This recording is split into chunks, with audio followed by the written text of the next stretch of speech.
Budget पेश हो चुका है और हम सभी जुट गए हैं अपने अपने टैक्स कैलकुलेशंस में। इस बार के बजट ने टैक्स तो नहीं घटाया, लेकिन हाँ, नई टैक्स की देनदारी जरूर बढ़ा दी है और नया डिडक्शन भी लेकर आया है।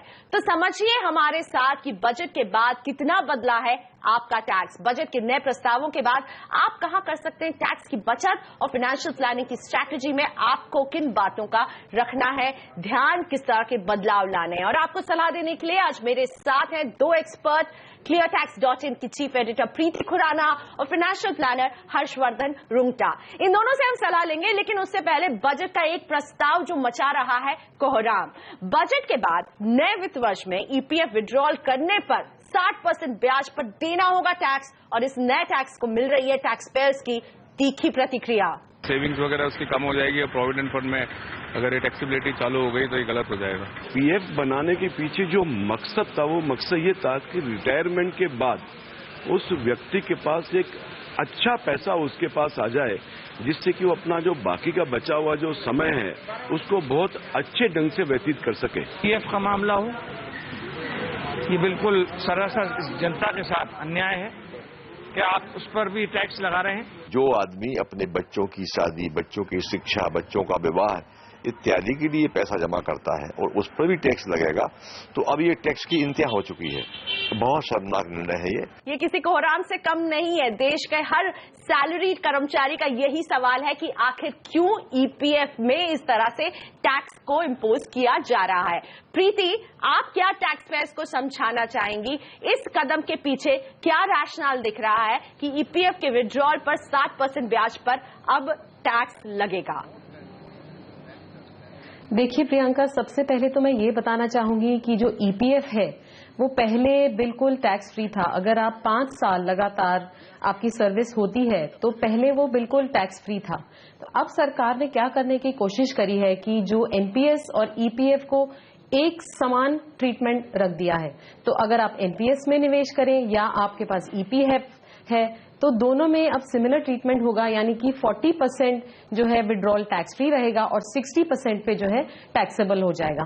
तो ये उन्होंने एक सिमिलर ट्रीटमेंट करने की कोशिश करी है। एक और चीज मैं ये कहना चाहूंगी कि जो लोग 15,000 रुपए पर मंथ कमाते हैं या उससे कम कमाते हैं उनके लिए कोई इम्पैक्ट नहीं है। ऑल्सो जो आपकी एक्यूमुलेशंस हैं 31 मार्च 2016 तक, उन पे भी कोई इम्पैक्ट नहीं है। तो जो पैसा इकट्ठा हो रहा है ईपीएफ में आफ्टर 1 अप्रैल 2016, उस पर ये चीज जो है लागू करी जा रही है। तो एग्जेम्प्ट था अब तक ईपीएफ और अब आखिरी एग्जेम्प्ट पर लग गया है टैक्स। विड्रॉल पर ब्याज पर आपको देना होगा टैक्स। हर्ष, टैक्स पेयर्स काफी निराश हैं, आपका व्यू क्या है? प्रियंका, अगर हम इसे एक एग्जाम्पल के साथ समझें तो शायद इसमें क्लैरिटी आए। मान लीजिए एक एम्प्लॉय है जो 10 साल से या एग्जिस्टिंग उनका ईपीएफ में कंट्रीब्यूशन जा रहा है और अभी 1 अप्रैल 2016 ऑनवर्ड्स जो उनका कंट्रीब्यूशन होगा वो एक अलग कैटेगरी में है। So there are 2 applications now. एक है जो आपका इन्वेस्टमेंट जा रहा था 31 मार्च 2016 तक, वो पूरा टैक्स एग्जेम्प्ट है, उसमें आप मैच्योरिटी या रिडेम्पशन या मान लीजिए आपके रिटायरमेंट पे भी टैक्स नहीं लगेगा। जो इन्वेस्टमेंट्स आपका हो रहा है 1 अप्रैल 2016 टिल रिटायरमेंट, उसका 40% आपका टैक्स फ्री है और 60% पे आपको टैक्स देना है। तो मान लीजिए एक एम्प्लॉय है जो रिटायरमेंट पे उनका पूरा ईपीएफ का अक्यूमुलेशन जो है वो 50 लाख रुपया होता है। उसमें से हम एक कैलकुलेशन पर्पस के लिए 25 लाख हम माइनस कर देते हैं कि उनका कंट्रीब्यूशन था जो 31 मार्च 2016 तक था, जो एग्जेम्प्ट पीरियड का है, तो वो 25 लाख पे कोई भी टैक्स नहीं लगेगा। जो बाकी का 25 लाख है उसमें से 40% आपका टैक्स एग्जेम्प्ट है, तो और 10 लाख रुपए जो है वो आप माइनस हो जाते हैं जिसमें आपको टैक्स नहीं भरना है। जो 15 लाख रुपया बचता है which is 60% of fresh investments, उस पे आपका प्रिंसिपल अमाउंट माइनस किया जाएगा जो आपका एक्चुअल कंट्रीब्यूशन है। सो एक उदाहरण के तौर पे मान लीजिए वो होता है 10 लाख रुपए। सो आपका जो गेन है, जो टैक्सेबल गेन है वो है 5 लाख रुपए। अब ये 5 लाख रुपए पे आपका जो टैक्स स्लैब होगा रिटायरमेंट पे, उस पे आपको टैक्स लगेगा। अगर आप 10% में है तो 50,000 होगा, 30% में है तो 1.5 लाख रुपया होगा। सो यही इसका एक पूरा सिंप्लीफिकेशन है फ्रॉम द कैलकुलेशन पर्सपेक्टिव। तो टैक्स का बोझ तो बढ़ गया है, लेकिन एक काम ये भी नजर आ रहा है इस पूरे प्रस्ताव में कि ईपीएफ को लाया गया टैक्स के दायरे में, जीपीएफ और पीपीएफ को बाहर रखा गया है। तो प्रीति, ऐसा क्यों है कि प्राइवेट नौकरी करने वालों पर ही ये बोझ डाला जा रहा है और इस टैक्स के बोझ को कम करने का कोई रास्ता नहीं है फिर प्रीति? देखिए प्रियंका, पहले तो मैं ये बताना चाहूंगी कि हर्ष ने जो कहा वो बिल्कुल सही है, मगर अगर आप 60% बैलेंस एन्युइटीज में इन्वेस्ट कर देते हैं, सारा का सारा पैसा वो जो 60% है उसको एन्युइटी में डाल देते हैं, तो कोई टैक्स नहीं है। मगर ये ध्यान रखिए कि एन्युइटीज जैसे जैसे आपको मिलेंगी तो वो उस हिसाब से टैक्सेबल होंगी उस साल के हिसाब से। अब रही बात इस चीज को टैक्स के दायरे में लाने की, तो देखिए मेरे हिसाब से ये बहुत ही एक बैड मूव है, लोग काफी हताश है और उसका रीजन ये है कि पहले तो आपके पास एक चॉइस रहता था कि आप विड्रॉ करिए, उससे घर बनाइए या कोई बिजनेस शुरू करिए, जैसे आप खर्च करना चाहते हैं वैसे करिए। बट ये जो चॉइस थी एक टैक्स पेयर के पास, वो चॉइस उससे छीन ली गई है। तो इसका मतलब ये है कि अगर टैक्स बचाना है तो पैसा एन्युइटी में लगाइए और जो पैसा है वो इकोनॉमी में ही इन्वेस्टेड रहेगा, वो इकोनॉमी से बाहर नहीं आ पाएगा, यानी कि खर्चों में नहीं जा पाएगा। तो ये थोड़ा सा एक डिसएडवांटेज है इंडियन टैक्स पेयर्स को, जिनको सोशल सिक्योरिटी नहीं मिलती है।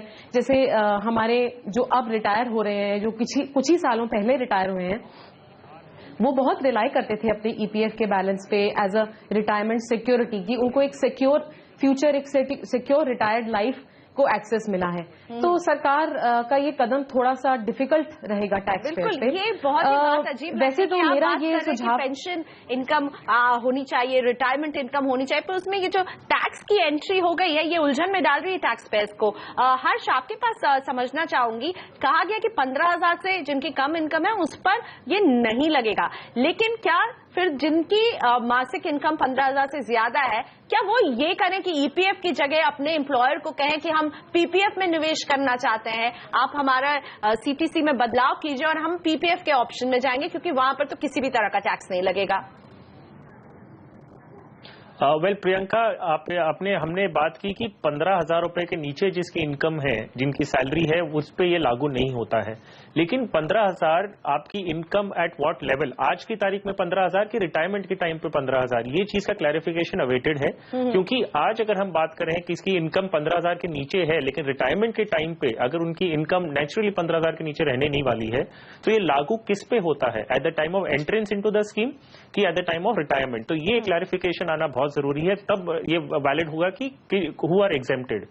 अब दूसरी बात जो आपने कही कि अगर हम जो 15,000 के ऊपर हैं जिनको ईपीएफ टैक्सेबल होने वाला है, वो क्या करें? वेल, ईपीएफ एक आपकी स्टैट्यूटरी लायबिलिटी है, आपको ये लायबिलिटी एम्प्लॉयर को फुलफिल करनी है और वो एम्प्लॉय प्रोविडेंट फंड में ही कर सकते हैं। अगर आप बोले कि इन्हें पब्लिक प्रोविडेंट फंड में करना है तो एम्प्लॉयर डायरेक्ट कॉन्ट्रीब्यूशन नहीं कर सकता, वो आपके हाथ में आएगी और आप पीपीएफ में निवेश कर सकते हैं। सो आप एम्प्लॉयर को टैक्स फाइनेंशियल प्लानिंग परस्पेक्टिव से आप ये जरूर कह सकते हैं कि ये पैसे जो है वो आप एनपीएस में कर सकते हैं। That is the only manoeuvration that is allowed, कि आप अपना जो ईपीएफ का वन टाइम प्रोविजन और दिया गया है कि ईपीएफ का जो आपका पूरा कॉर्पस है वो आप वन टाइम एनपीएस में शिफ्ट भी कर सकते हैं, जिसपे कोई टैक्स इंप्लीकेशन नहीं है। बट इवेंचुअली मकसद, जो इंटेंशन ऑफ लेजिस्लेशन है वो बहुत क्लियर है कि आपको पेंशन्ड सोसाइटी की तरफ जाना है। जो लमसम है वो आपके हाथ में नहीं आना चाहिए, आता है तो टैक्स लगेगा और नहीं आना चाहिए और आपको एक एन्युटी प्रोडक्ट में जाना होगा, क्योंकि वही आपको एक ऑप्शन है जिसमें आपको रेगुलर इनकम आती है, पेंशन बोल के। So that is the social security जो गवर्नमेंट फोकस करना चाह रही है। ईपीएफ को बिल्कुल ही सरकार न्यू पेंशन स्कीम से एकदम बराबरी में लाकर खड़ा कर दिया है। इस कदम को अगर लागू जब किया जाएगा 1 अप्रैल 2016 से, तो प्रीति ये समझाइए ये कोशिश क्यों हो रही है? क्या अगर सरकार अपना फैसला वापस नहीं लेती है तो ईपीएफ निवेश के बजाय न्यू पेंशन स्कीम में ही निवेश करना बेहतर होगा? हाँ प्रियंका, देखिए पहले तो मैं थोड़ा सा ये क्लैरिफाई कर देती हूँ कि जो 15,000 की लिमिट है वो पीएफ एक्ट के अंतर्गत है। तो जब तक आपकी तनख्वाह जो है वो 15,000 के अंदर रहती है तब तक आप एग्जेम्प्ट हैं। तो जिस साल आपकी तनख्वाह 15,000 रुपए से ज्यादा हो जाती है उस साल से फिर ये वाला रूल आप पे अप्लाई होना शुरू हो जाएगा। दूसरी बात रही कि दोनों को समान ट्रीटमेंट जो सरकार कर रही है, बेसिकली वो कह रही है कि जितने भी रिटायरमेंट प्रोडक्ट्स हैं अब उनकी टैक्सेशन सिमिलर है, आप सबको एक नजर से देखिए। तो इससे ये होने वाला है कि ईपीएफ जो है वो अनपॉपुलर हो जाएगा। उसका रीजन ये है कि अभी जो प्रोविडेंट फंड जो इन्वेस्ट करते हैं, जिससे वो आपको एक कमाई देते हैं, एक इंटरेस्ट देते हैं, वो सारी इन्वेस्टमेंट्स जो हैं वो डेट बेस्ड थोड़ी हैं, बॉन्ड्स वगैरह में वो पैसा जाता है। मगर एनपीएस में थोड़ी सी एक फ्लेक्सिबिलिटी है क्योंकि वो जो इन्वेस्टमेंट्स हैं वो थोड़ी सी इक्विटी में भी जाती है, तो थोड़ा सा मेरे हिसाब से रिटर्न जो है वो एनपीएस में हल्का सा बेटर रह सकता है ईपीएफ से। मगर अभी हमें थोड़ा इंतजार करना पड़ेगा कि सरकार फाइनली क्या कॉल लेती है इस पे। क्या वो जो हमारे जो लोग हैं जो सोशल सिक्योरिटी मानते हैं पीएफ बैलेंसेस को अपनी, क्या उनकी तरफ थोड़ा सा एक सॉफ्ट अपनाती है या नहीं, वो देखना पड़ेगा। तो यानी कि क्लैरिफिकेशन का इंतजार रहेगा और हमें अभी ये नहीं देखना चाहिए कि 60% के ब्याज पर टैक्स लगेगा, बल्कि ये देखना चाहिए कि 40% टैक्स फ्री है। लेकिन एक बात और समझना चाहती हूं हर्ष आपसे, वित्त मंत्री ने अपने बजट भाषण में एनपीएस में निवेश पर मिलने वाली अतिरिक्त छूट का कोई भी जिक्र नहीं किया है। तो क्या इसका मतलब यही निकाले ना कि अगले कारोबारी साल में भी लोगों को एनपीएस में निवेश पर वो जो अतिरिक्त छूट मिलने वाली वो मिलती रहेगी?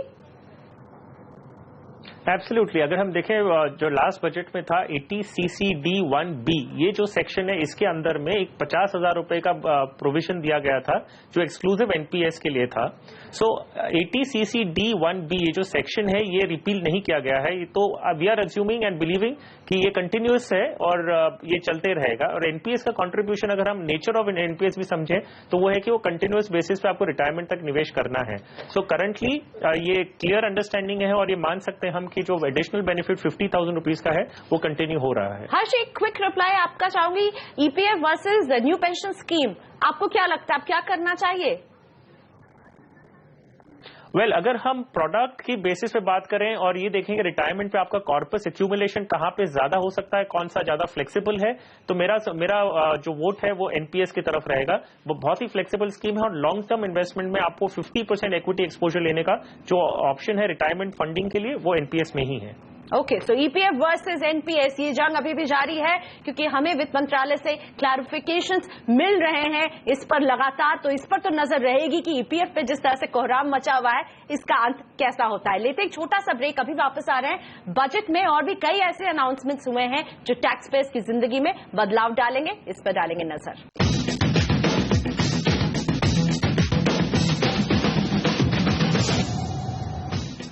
वेलकम बैक, आप देख रहे टैक्स गुरु। बजट में जिस तरह के प्रावधान आए हैं इससे आपकी जिंदगी में क्या फर्क पड़ने वाला है, आपका टैक्स कैसे बदलने वाला है, समझ रहे हैं हम cleartax.in की प्रीति खुराना और फाइनेंशियल एक्सपर्ट हर्षवर्धन रुंगटा के साथ। एक बजट का प्रावधान जो एडिशनल रिबेट लेकर आपकी जिंदगी में आएगा वो है 87A। प्रीति, समझाइए एक टैक्स पेयर्स के लिए क्या फायदे लेकर आ रहा है 87A? देखिए 87A जो है ये है लो इनकम अर्नर्स के लिए और ये एक अच्छा आइडिया रखा है बजट ने। तो इसमें क्या होगा कि अगर आपकी जो टोटल इनकम है वो सालाना इनकम अगर 5 लाख रुपए से कम है या इक्वल टू 5 लाख है तो आप एक डिडक्शन पा सकते हैं अंडर सेक्शन 87A ऑफ ₹5,000। अब ये जो डिडक्शन है ये इंट्रोड्यूस किया गया था फाइनेंशियल ईयर 2013-14 में, जबकि ये 2000 था, तो इसको 2000 से बढ़ा करके 5000 कर दिया। तो मैं थोड़ा सा ये भी एक्सप्लेन करना चाहूंगी कि जो 5 लाख का अमाउंट है वो कैसे निकाला जाएगा। तो इसके लिए पहले जोड़िए अपनी income from all the heads of income such as salary, other income, सारी चीजें आप जोड़ लीजिए, इंटरेस्ट इनकम वगैरह। अगर आपका लॉस है हाउस प्रॉपर्टी से तो वो भी इसमें इंक्लूड कर लीजिए। उसमें से सारी डिडक्शंस हटा दीजिए, सेक्शन 80 की जो है 80C वो सारी डिडक्शंस निकाल दीजिए। जो नेट अमाउंट आता है वो 5 लाख रुपए के बराबर या उससे कम होना चाहिए। अगर ये ट्रू है आपके लिए तो या तो आपका पूरा टैक्स एग्जेम्प्ट होगा अगर वो 5,000 रुपए से कम है, और अगर 5,000 रुपए से ज्यादा टैक्स बन रहा है तो अप टू 5,000 जो है आप इस सेक्शन के अंदर डिडक्शन पा सकते हैं। और प्रीति ने एक्सप्लेन कर दिया, पूरा नेट अमाउंट लीजिए अपनी सैलरी का, सभी अदर सोर्सेज की इनकम को भी इसमें डालिए। हर 87A के तहत जो एक्स्ट्रा छूट दी गई है वो 5 लाख तक की टैक्सेबल इनकम पर है। तो जरा समझाएं कि टैक्सेबल इनकम और ग्रॉस इनकम में क्या अंतर होता है, और प्रीति जो समझा रही थी इसको थोड़ा सा समझाइए कि किस तरह से जोड़ें उसे। प्रियंका, अगर हम देखें तो एक इंसान की जो भी इनकम है, जो भी ग्रॉस इनकम है, जो आपकी सैलरी हो सकती है, आपके जो भी इंटरेस्ट इनकम, सारी जो आपकी इनकम आती है और उसमें से आप अपने डिडक्शंस माइनस कर लीजिए। सो इन सिंपल वर्ड्स अगर हम बताएं तो ये है कि जो इनकम पे आप टैक्स कैलकुलेट करते हैं, जब आप टैक्स कैलकुलेशन करना चालू करते हैं कि आप स्लैब लिमिट लेते हैं 2.5 लाख पर आपको कोई टैक्स नहीं लगना है, 2.5 से जो 5 लाख है 10% भरना है आपको। सो ये जो कैलकुलेशन जब आप चालू करते हैं उसके पहले का जो अमाउंट आता है वो आपकी इनकम क्वालिफाई होती है। अगर वो 5 लाख के ऊपर है तो आपको ये डिडक्शन 5,000 रुपए का नहीं मिलेगा, और अगर ये 5,000 से नीचे है तो आपको डिडक्शन 5,000 का मिल जाएगा। साथ ही में ये बजट रेंट एग्जेम्पशन पर भी बदलाव लेकर आया है। प्रीति, रेंट एग्जेम्पशन कैसे बदल रहा है टैक्स पेयर्स के लिए अब नए वित्त वर्ष में? देखिए, सबसे पहले तो मैं ये बताना चाहूंगी कि जो बजट में रखा गया है वो आपके लिए एप्लीकेबल नहीं है अगर आपको एचआरए ऑलरेडी मिलता है। तो अगर आपको एचआरए एम्प्लॉयर दे रहा है तो आपके लिए कोई रियायत नहीं है, कोई टैक्स में कटौती नहीं है। ये उनके लिए रखा गया है जिनको एचआरए नहीं मिलता। और एक और बात का ध्यान रखिए कि ये नॉट ओनली सैलरी बल्कि सेल्फ एम्प्लॉयड भी जो है वो भी इसका फायदा उठा सकते हैं। ये अवेलेबल है अंडर सेक्शन 80GG। तो इसमें एक और चीज का ये ध्यान रखिए कि इसकी कंडीशन है कि अगर आप के पास कोई प्रॉपर्टी है, अगर आप ओन करते हैं या आपकी स्पाउस या माइनर चाइल्ड अगर कोई प्रॉपर्टी ओन करते हैं तो आपको जो है इस डिडक्शन का बेनिफिट नहीं मिल सकता। तो आपके पास कोई प्रॉपर्टी नहीं होनी चाहिए, आपकी रिटर्न में कोई इनकम फ्रॉम हाउस प्रॉपर्टी नहीं होनी चाहिए, तब आप इस डिडक्शन का फायदा उठा सकते हैं। तो इसमें जो बदलाव किया गया है वो ये है कि पहले लोएस्ट ऑफ दीज 3 अमाउंट्स जो है डिडक्शन मिलता था।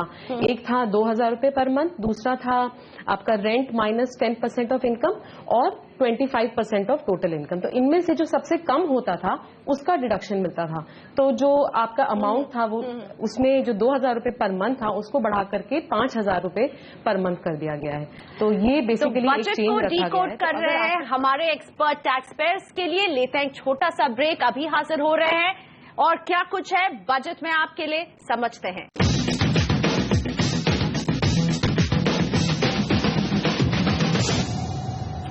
Welcome back. आप देख रहे हैं टैक्स गुरु और बजट को डीकोड कर रहे हैं हमारे एक्सपर्ट्स आपके लिए। मेरे साथ है फाइनेंशियल प्लानर हर्षवर्धन रुंगटा।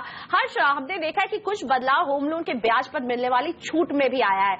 समझाइए हमारे टैक्स पेयर्स को कि कैसे फायदा मिलेगा अब उन्हें। एक जो बदलाव लाया गया है वो ये है कि 50,000 रुपए एडिशनल इंटरेस्ट जो है वो आप डिडक्शन के तौर पे ले सकते हैं, लेकिन उसमें शर्त ये है कि जो आप घर खरीदते हैं वो 50 लाख से ज्यादा का नहीं होना चाहिए और जो लोन है वो 35 लाख से ज्यादा का नहीं होना चाहिए। और ये फर्स्ट टाइम होम बायर्स के लिए प्रोविजन दिया गया है और ये बेनिफिट दिया गया है। दूसरी बात आपको ये भी ध्यान रखनी है कि जो लोन है वो आपको नेक्स्ट फाइनेंशियल ईयर में जो फाइनेंशियल ईयर 16-17 है इसमें आपको लोन ले लेना चाहिए, तभी ये जाके आपको बेनिफिट आपके इनकम टैक्स रिडक्शन में मिलेगा। और ये 50,000 से बढ़ा दिया गया है। तो ये बहुत स्पेसिफिक है और ये सबके लिए लागू नहीं होता है। इसकी कंडीशंस अगर जो फुलफिल करता है उन्हीं के लिए 50,000 का एडिशनल डिडक्शन दिया गया है। और साथ ही सेक्शन 24B भी हर्ष अहम रहने वाला है, क्योंकि इंटरेस्ट पेमेंट पे जो आपको छूट मिलती है उसमें ये क्लॉज रहता था कि आपका घर का कंस्ट्रक्शन 3 साल में पूरा होना चाहिए, वो 5 साल हो गया है। तो कई अच्छी खबरें भी मिल रही हैं इससे। प्रीति, आपके पास आना चाहूंगी। छोटे बिजनेसमैन और प्रोफेशनल्स के लिए एक खास अनाउंसमेंट हुई है, समझाइए। देखिए, एक बहुत अच्छा प्रस्ताव रखा गया है बजट में कि जो स्मॉल बिजनेसमैन हैं उनके लिए जो प्रिजम्पटिव टैक्सेशन की जो स्कीम है एक, जिसमें आपकी जो इनकम है उसको एज्यूम कर लिया जाता है as a percentage of your gross receipts, उसको एक बेनिफिट दिया गया है। इन द सेंस कि पहले ये रूल था कि अगर आपकी जो ग्रॉस रिसीट्स या टर्नओवर है वो 1 करोड़ तक है तभी आप इस स्कीम का फायदा उठा सकते हैं। उस 1 करोड़ को बढ़ा करके 2 करोड़ रुपए कर दिया गया। तो ये एक बहुत अच्छा प्रस्ताव है, क्योंकि जो प्रिजम्पटिव टैक्सेशन स्कीम है उसमें ना ही आपको अकाउंटिंग रिकॉर्ड्स मेंटेन करने होते हैं और ना ही आपको एडवांस टैक्स पे करना होता है। आपकी जो इनकम है वो 8% मानी जाती है आपकी ग्रॉस रिसीट्स की। तो वो जो बेनिफिट है वो स्मॉल बिजनेसमैन को, छोटे दुकानदारों को बहुत एक फायदेमंद रखा गया है। इसमें एक बात का ध्यान रखिए कि अगर आपके पास 2 या 3 बिजनेसेस हैं तो आपको हर बिजनेस के लिए इसे ऑप्ट करना पड़ेगा। तो अगर आप ऐसा करते हैं तो मतलब आपको बहुत फायदा होगा ये स्कीम ऑप्ट करने से। तो सेक्शन 44AB के बारे में बता रही थी प्रीति और हर्ष। इसी में एक और नया प्रावधान जुड़ा है प्रोफेशनल्स के लिए भी, उन्हें भी अब फायदा होने वाला है। जी हाँ, अगर हम प्रोफेशनल्स की बात करें, पहले ये जो सेक्शन के बेनिफिट्स थे वो सिर्फ बिजनेस और टर्नओवर रिलेटेड थे। अब प्रोफेशनल्स को भी ये सेक्शन में ऐड कर दिया गया है, जिसमें बताया गया है कि अगर आपकी इनकम 50 लाख तक है तो आप इस प्रोविजन का बेनिफिट ले सकते हैं और आपकी इनकम जो है वो आधी मानी जाएगी फ्रॉम टैक्सेशन पर्सपेक्टिव। आपको टैक्स आधी इनकम पे भरना है up to 50 lakh of your income. So ये प्रोविजन प्रोफेशनल्स को देके एक हैसल उनके सर से भी हटा दिया गया है और ये अकाउंटिंग, ऑडिटिंग, ये सब उनके लिए भी ये बेनिफिट है जो वो डेफिनेटली ले सकते हैं। तो टैक्स के लिहाज से कई बदलाव लेकर आ रहा है ये बजट। हमारे एक्सपर्ट्स हमारे साथ थे, समझा रहे थे इनकी बारीकियां, इनसे जुड़े सवाल आप हमें भेजते रहिए। हम अपने एक्सपर्ट पैनल्स के साथ आपकी परेशानी दूर करते रहेंगे। आज टैक्स गुरु में इतना ही। नमस्कार।